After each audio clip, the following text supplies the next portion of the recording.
Hello, good evening. Ayan, bumaba na ako sa hagdanan. Kaka-out ko na ng trabaho yan. Dilim-dilim pa naman dyan lalakaran ko.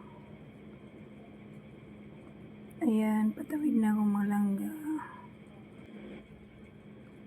Ayan, may mga kasama ko dyan katrabaho ko. Kasabay ko sa pag-out. Naglalakad kami dyan pag tumatawid kami dyan sa kalsada.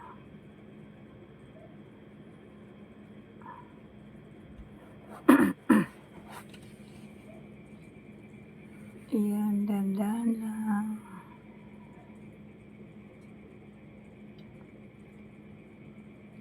Madilim pa naman dyan.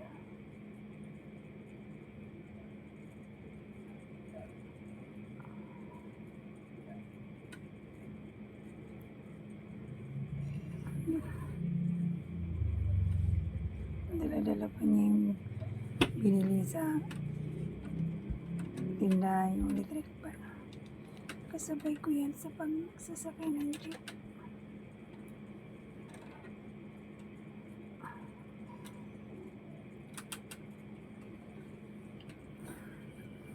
Ayan, nag-aabang kami dyan ng jeep kasi tinatanong ko sa mga kasamahan ko kung bakit nandyan pa sila. Sabi wala daw jeep. Kaya naghihintay kami dyan.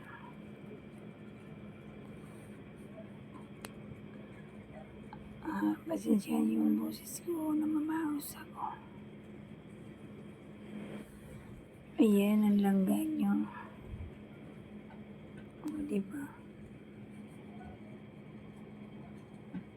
Nag-aabang ng mga tipa yun yung mga kasamahan ko sa likod. Hindi pa sila sumasakay ng jeep.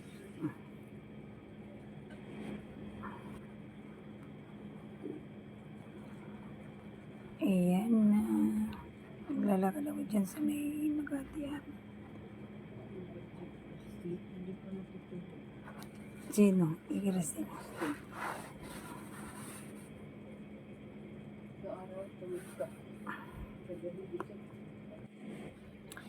Ayan, patawid na ako yan.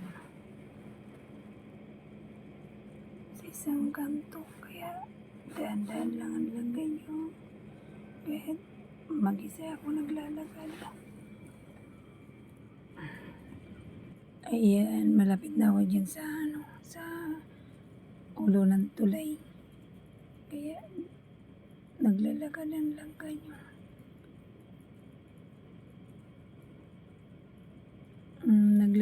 Lalakbay ako dyan ng 10:30. Ayan, mga nag-aabang para tumawid papuntang kabilang kalsada. Kasi dyan ang daan papuntang tulay ng Hulo.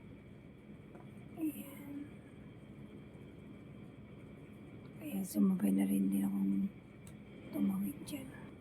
Ayan, nandiyan ako sa may ibabaw ng tulay.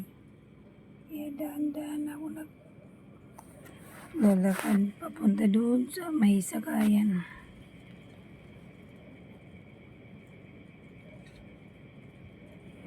Ayan, nagdaanan na yun ng tulay para makarating ako doon sa may sasakyan ng jeep. Mga kapalawers, padagdag po, payakap. Ayan, ang paghihirap ng kalangga nyo. Naglalakad para makarating doon sa may sakayan. Ayan ang sinasakyan namin. Ayan na.